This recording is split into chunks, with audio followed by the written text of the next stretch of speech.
Antes de orar com o pastor, pelo pastor, vou acrescentar a oração também o meu cunhado Rui e a minha irmã Dorcas.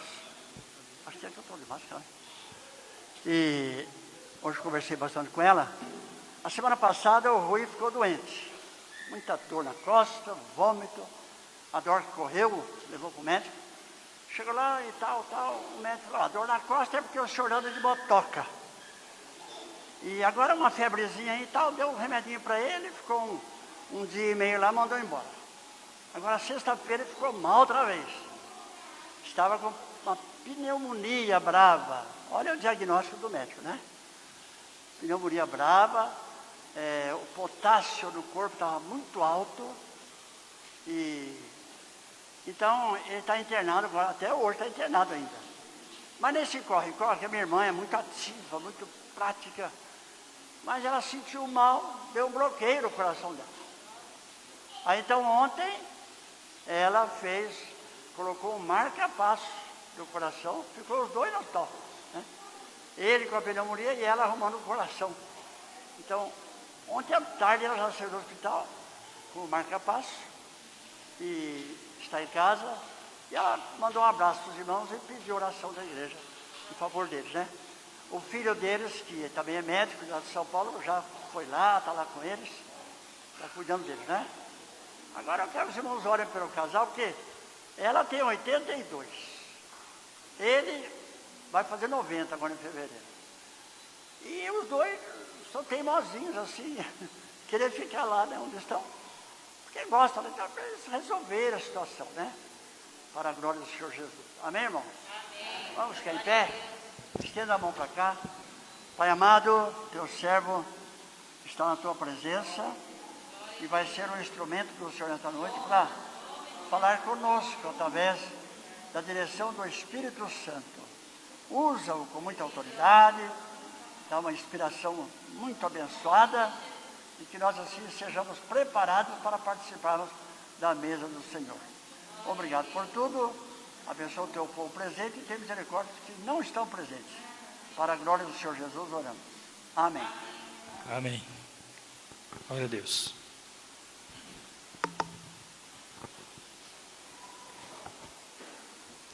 Glória a Deus, aleluia. Paz do Senhor, irmãos. Aleluia.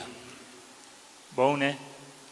Podemos nesta noite participar da festa do Senhor, né?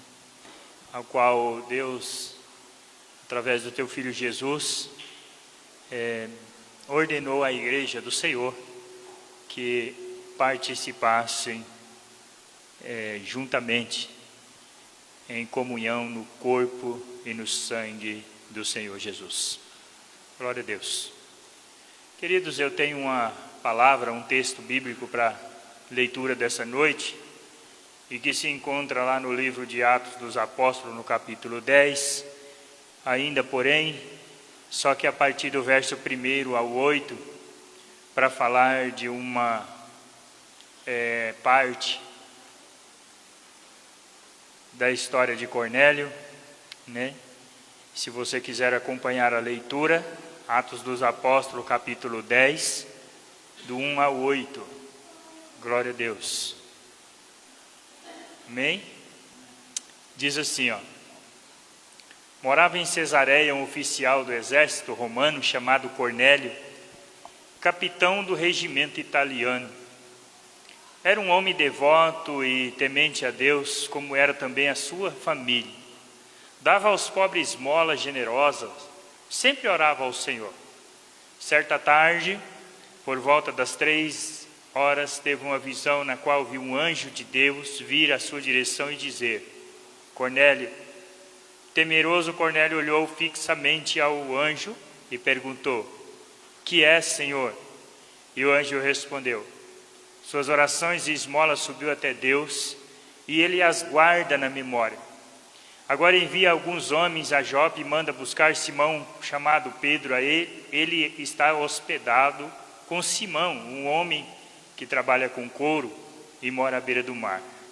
Assim que o anjo foi embora, Cornélio chamou 2 servos de sua casa e um soldado devoto de seu grupo de auxiliar. ele lhes contou o que havia acontecido e os enviou a Jope. Amém. Glória a Deus. Até o verso 8, né? Alguns dias atrás, eu estive neste lugar, até pregando a palavra do Senhor também em Atos dos Apóstolos, porém, a história de Pedro, que também está no mesmo capítulo. E tratava-se de alguma coisa referente ao costume do povo judeu acerca de evangelizar alguém, de tratar as pessoas com determinadas diferenças, né? E por fim, Pedro estava com a responsabilidade, na verdade, de levar Cornélio verdadeiramente a Cristo. E hoje eu quero adiantar como se fosse uma segunda parte daquele dia. E eu quero chamar assim a nossa atenção nessa noite, para que nós possamos observar alguns elementos que descrevem uma salvação, quando ela alcança o pecador. Uma das primeiras coisas que nós sabemos é que essa preparação, ela é soberana, ela vem de Deus. O homem em si não tem condições, não tinha condições, sem Deus, sem Jesus, na história, alcançar por si a salvação. Para começar, embasado nesse texto, nós vemos aqui, lemos aqui, que Cornélio era um homem temente a Deus, que dava esmola, que orava todos os dias, e o anjo aparece a Cornélio dizendo assim: as tuas orações foi ouvida diante de Deus e ele as guarda em memória, as tuas esmolas. Quer dizer, ele era um homem generoso, contribuía com as pessoas, mas Deus então volta a chamar a sua atenção para que a salvação acontecesse verdadeiramente na casa de Cornélio. Os eventos momentosos da inclusão gentílica da igreja na época, a salvação de Cornélio, então, ali naquele caso, requeria uma preparação. Tanto o convertido Cornélio como o pregador Pedro receberam visão de Deus naqueles dias, preparados para o que viria a seguir. Então, diante disso, nós vemos podemos perceber que Cornélio tinha tudo o que a maioria das pessoas de bem desejava ter. Ele tinha carreira, ele tinha status social, ele era religioso, tinha uma família estruturada, tinha respeito das pessoas, mas nada disso, e apesar da sua bondade, era suficiente para preencher o seu coração e garantir a sua salvação. Então, a primeira coisa que nós observamos, como eu disse anteriormente, houve a preparação de Pedro, que aparentemente trazia consigo a chave do reino do céu, como está escrito em Mateus no capítulo 16, que Jesus próprio disse a ele: e também eu te digo que tu és Pedro, sobre esta pedra edificarei a minha igreja, e as portas do inferno não prevalecerão contra ela, e eu te darei as chaves do reino do céu. Tudo que ligares na terra será ligado no céu, tudo que desligares na terra será desligado no céu. Então, ele tinha autoridade para receber o pecador no reino de Deus através da pregação do Evangelho da graça de Deus. E estas autoridades, todas quantos receberam o Evangelho, e agora o repartem com o que ainda não tem, eles repartiam isso. O Evangelho, então, era a chave, ou são a chave do reino. Tanto são que, por não pregar o Evangelho, os fariseus trancavam a porta do reino do céu na cara das pessoas. Agora eu quero falar um pouquinho a respeito disso. Em Atos, como nós lemos, Pedro, o apóstolo, ele primeiramente pregou o evangelho do reino aos judeus, ali em Pentecoste, em Atos, no capítulo 2. Pregou também aos samaritanos, no capítulo 8. E agora aos gentios, no capítulo 10. Só que para pregar aos gentios, ele precisou ser preparado. E o texto que nós lemos anteriormente, nós vimos que Deus mostra a visão a Pedro de um lençol com todos os tipos de animais que descia do céu. Todos os animais impuros. E a voz dizia a Pedro, mata e come. E ele dizia que não, porque o preconceito estava dentro dele. Mas ele precisava, porque Deus tinha um plano sobre a vida de Cornélio. Pedro precisava pregar para a família de Cornélio, para que eles fossem então alcançados pela salvação. Cornélio respondeu prontamente à ordem de Deus, enquanto Pedro precisou que Deus lhe apresentasse 3 vezes o mesmo sinal, para que ele acreditasse que Deus estava verdadeiramente mandando ele pregar e anunciar a palavra a Cornélio. Quantas vezes, às vezes, paramos, refletimos, pensamos o que Deus fala conosco. Talvez neste lugar esta noite, saímos das nossas casas e viemos até aqui, ouvimos Deus falar conosco. Deus fala conosco através dos hinos cantados. Deus fala conosco através de uma oportunidade, da leitura de uma palavra, da expressão de uma palavra neste lugar. Deus fala conosco. Mas às vezes passamos tão desapercebido, e não é notório diante disso, que vamos embora para nossas casas sem imaginar que Deus falou conosco. Para que Pedro pudesse entender que a visão que ele tinha recebido naquele impasse, aquela visão que Deus lhe deu, era corretamente o que Deus queria que ele fizesse, foi preciso Deus repetir 3 vezes. Quantas vezes nós precisamos ouvir para poder entender? Para se ter uma ideia, o preconceito dos judeus que nutria contra os gentios era uma descrição feita ali, e há um comentarista, era claro isso, e um comentarista estudioso da vida cotidiana do tempo de Jesus, chamado Alfredo, ele dizia que toda criança gentia, tão logo nascesse, seria considerada impura, que no caso dos judeus era a mesma tradição oral da lei judaica. Isso vai tão longe ao ponto de proibir o socorro a uma mãe gentia na hora da sua necessidade, ao ponto de proibir o alimento para o seu filho, a fim de não se criar um filho de idolatria, entre aspas, né? Não era considerado seguro deixar de forma alguma o gado sob os seus cuidados, permitir que as suas mulheres amamentassem um lactente, que os seus médicos talvez atendessem aos doentes, e nem que se caminhasse na companhia deles. Tanto eles como os seus eram corrompidos. Entre aspas, eles consideravam essas pessoas sujas, mesmo que fosse um judeu. A lei dizia isso. As suas casas eram impuras, pois para eles continham ídolos e coisas dedicadas a tais suas festas, suas ocasiões alegres, e o próprio contato deles eram poluído pela idolatria.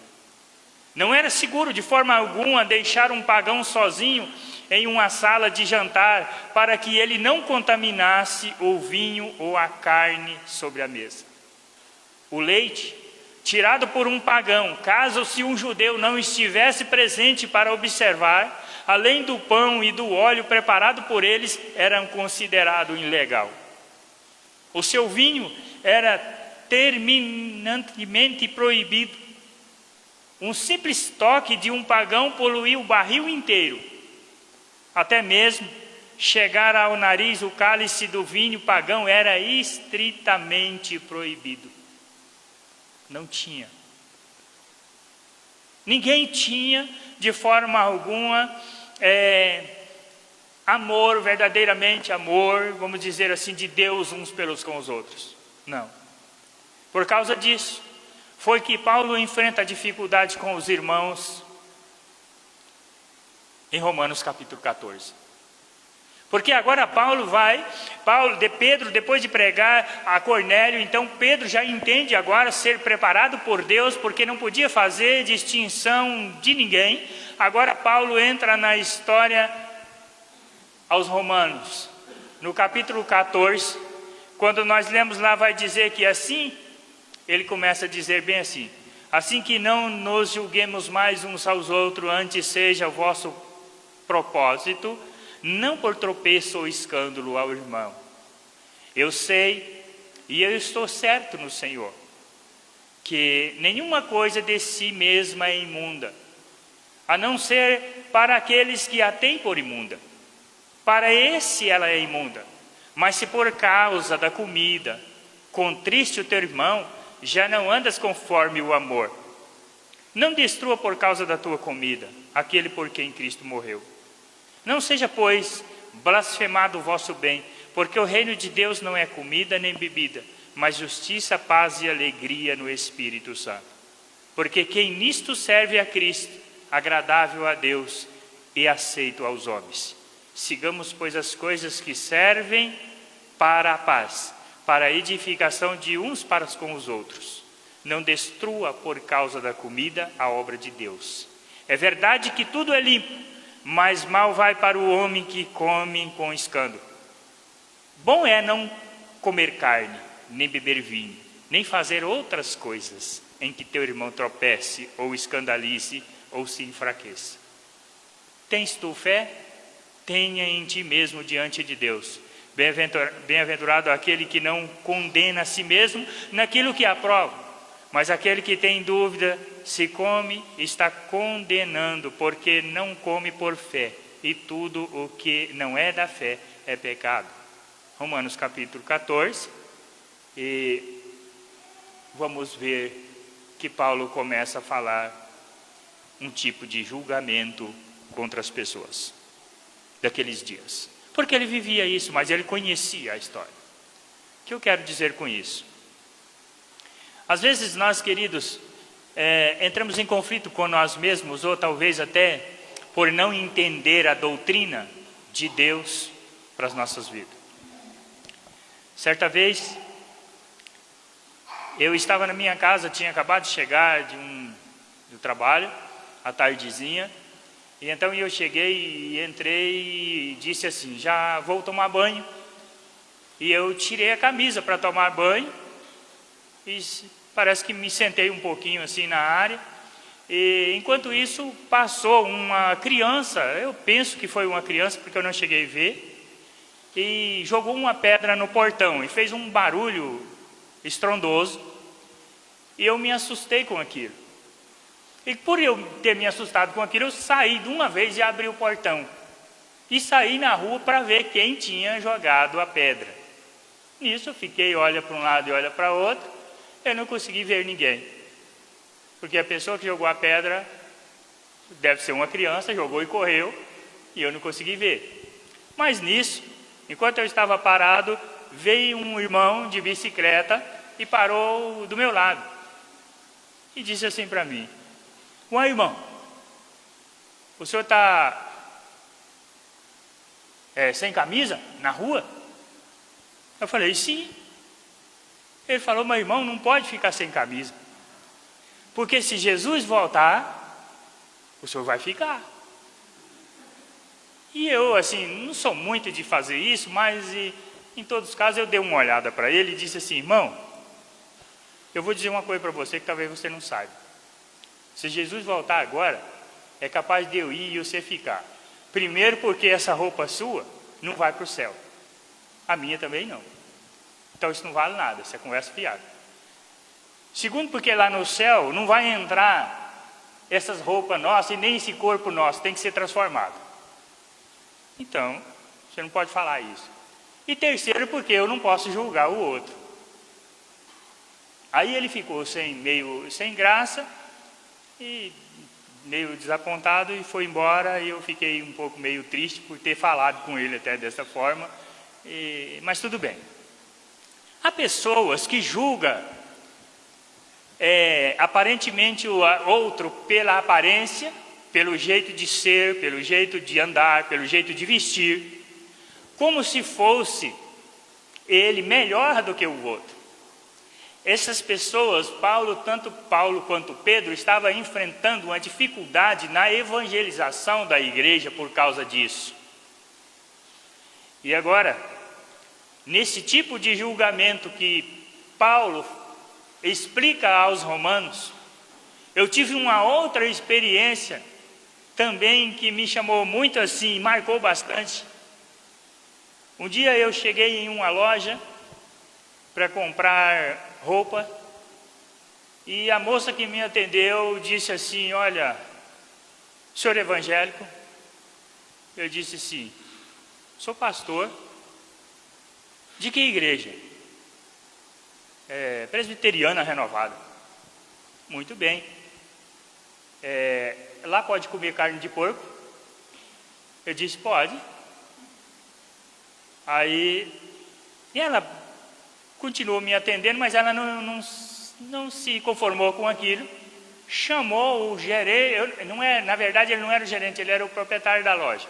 Mas ela chamou ele, e o nome dele era José, não sei do que lá, e falou assim: olha, vem aqui, ó, esse rapaz aqui é pastor, e ele disse que pode comer carne de porco.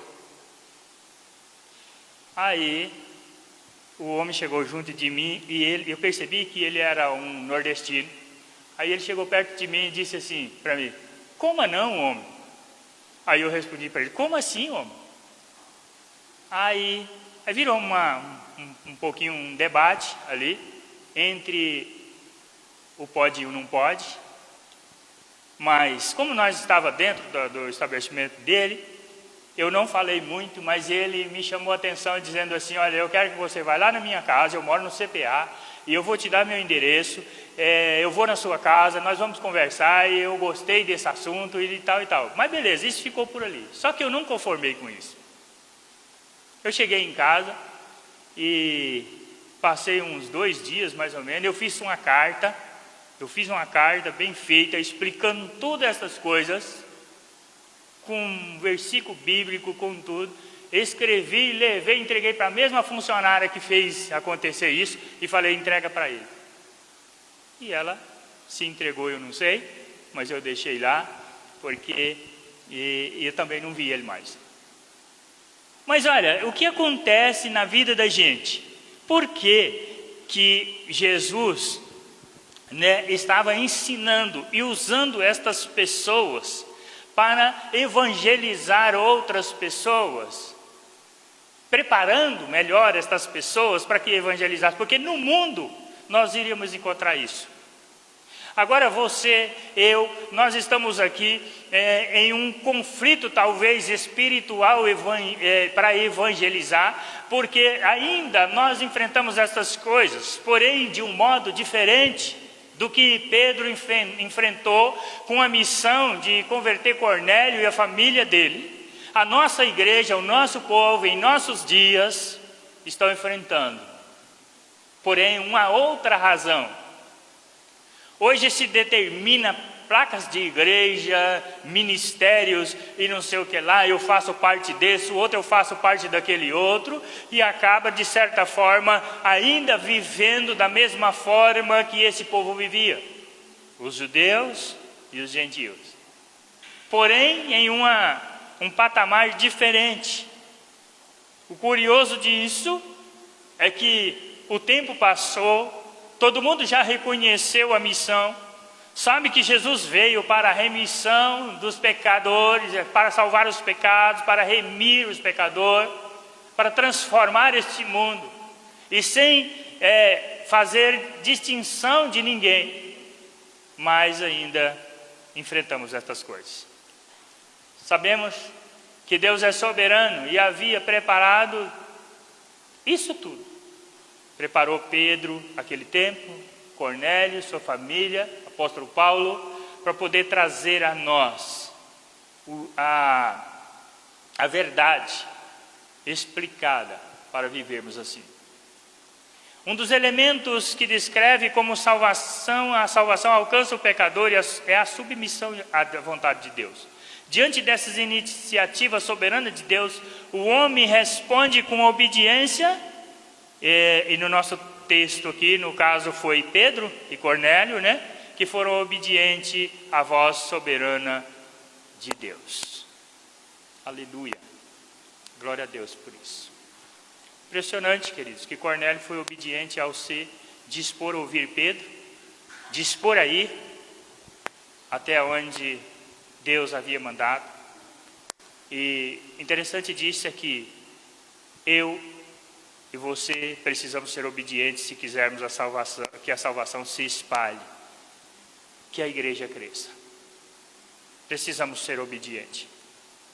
Sem olhar para as dificuldades, sem olhar para os problemas.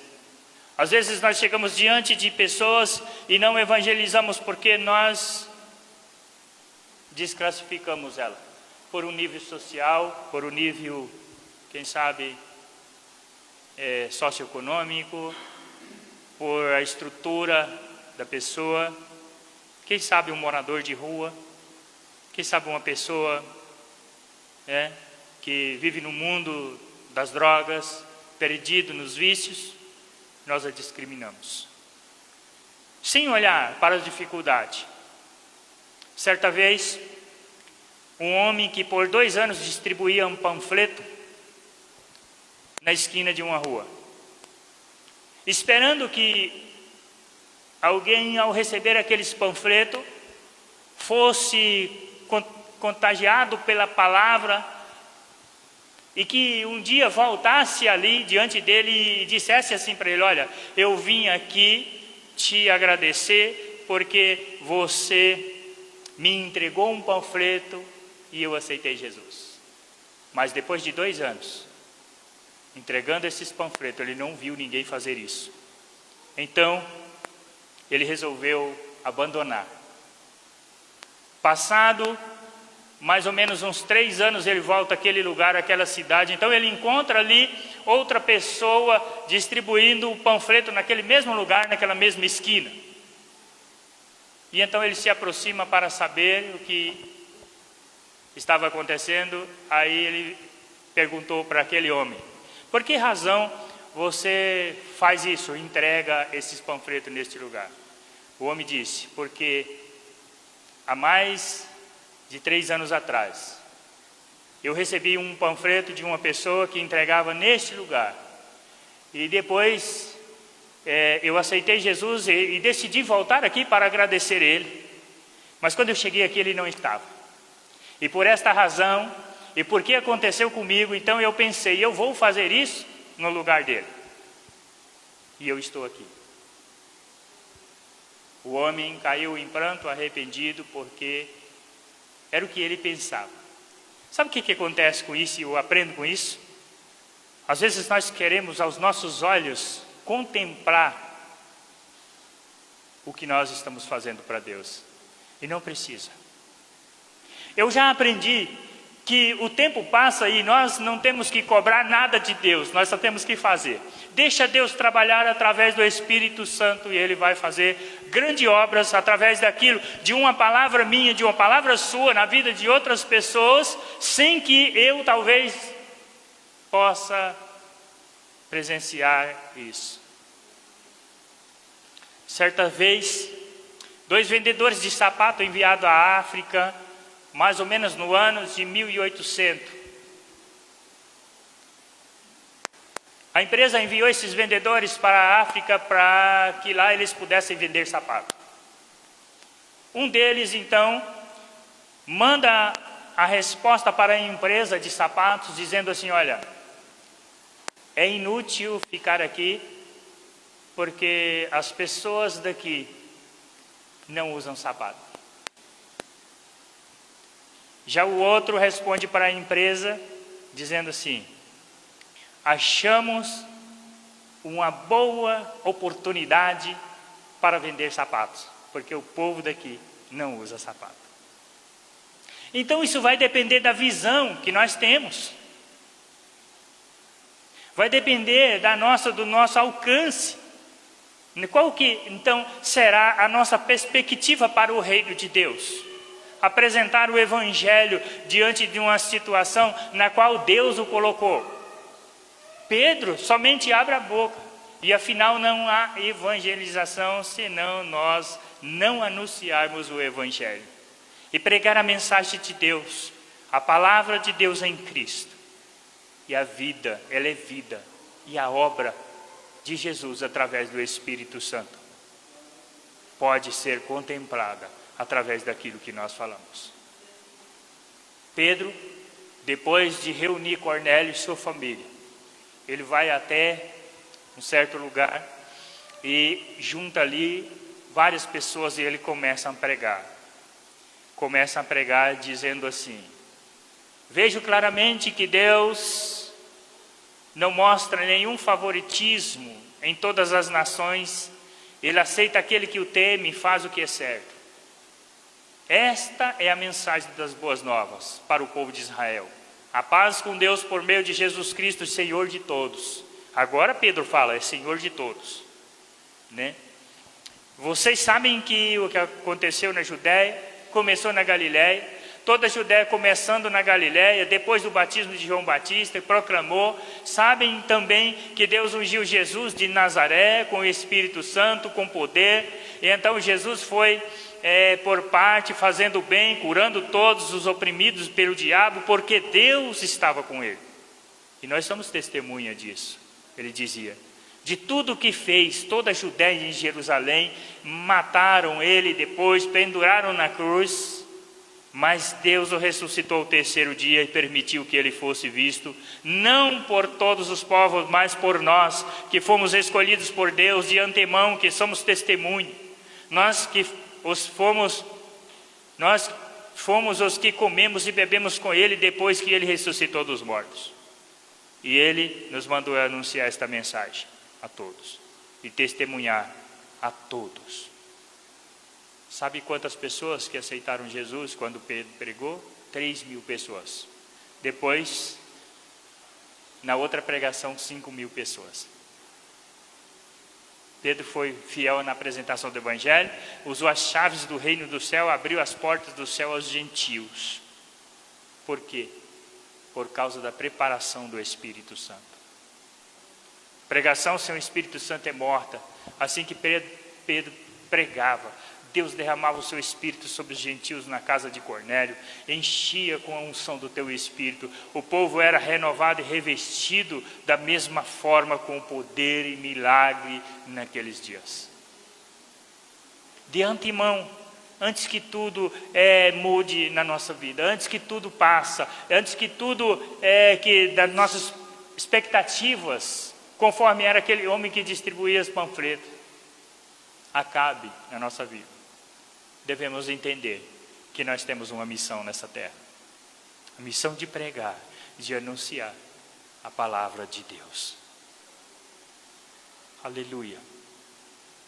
Glória a Deus, porque Deus tem dado a nós a oportunidade que nós temos de ser fortalecido, de viver em comunhão.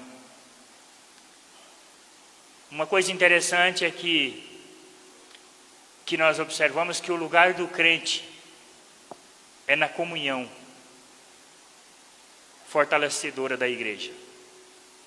Porque só assim temos a certeza que somos alcançados pela palavra do Senhor. Às vezes nós pensamos que não é necessário vir à igreja. Às vezes nós achamos, dentro da nossa filosofia humana, que não precisa estar em comunhão com a igreja. Mas a comunhão com a igreja era indispensável para aqueles que foram alcançados pelo Evangelho da graça de Deus. Devemos compartilhar a alegria de Cristo Jesus nas nossas vidas, sim. Encorajar os outros. Para que eles recebam fortalecimento. É natural para um convertido desejar a comunhão e se fortalecer. Aliás, esse desejo por comunhão e fortalecedora parece mais uma evidência de conversão do que qualquer outra coisa. Salvo deve desejar a companhia dos salvos. Isso é interessante para as nossas vidas. Eu quero deixar esta palavra aos irmãos nessa noite. Viva o reino de Deus. O reino de Deus, ele não consiste em comida, não consiste em bebida, não consiste em palavras, mas o reino de Deus, ele consiste em viver a graça que nós não merecemos aqui na terra.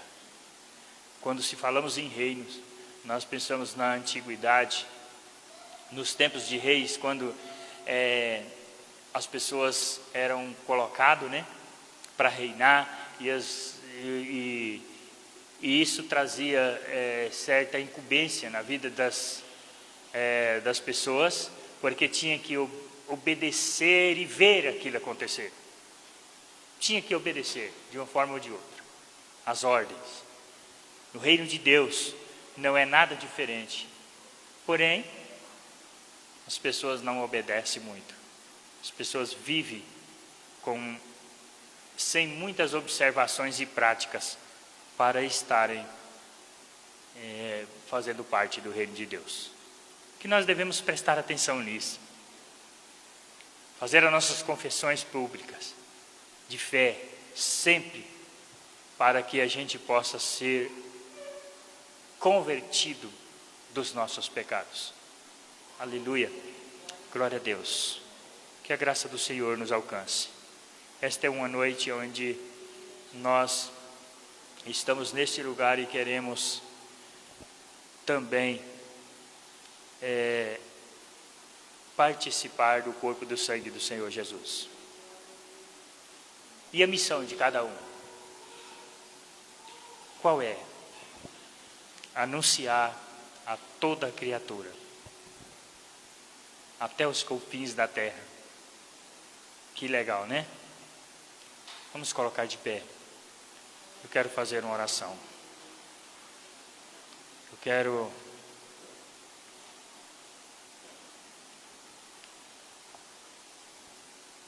que você ore agora conosco. Oremos todos juntos. Pedindo que Deus, através do Teu Espírito Santo, nos dê a visão espiritual para as nossas vidas. Senhor amado, Deus Pai Todo-Poderoso, a Tua igreja, o Teu povo, Senhor, oh Deus, é o mesmo. Não mudou, a Tua palavra não muda. Os interesses do Senhor não mudou. As Tuas promessas também não.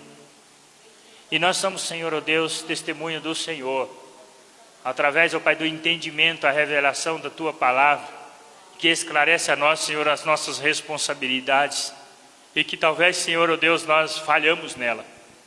Por pensamentos, por palavras, por omissão. Tudo, oh Pai, que não tem, Senhor, oh Deus, agradado ao Senhor. Pedimos nessa noite, Senhor Deus, que nos perdoe.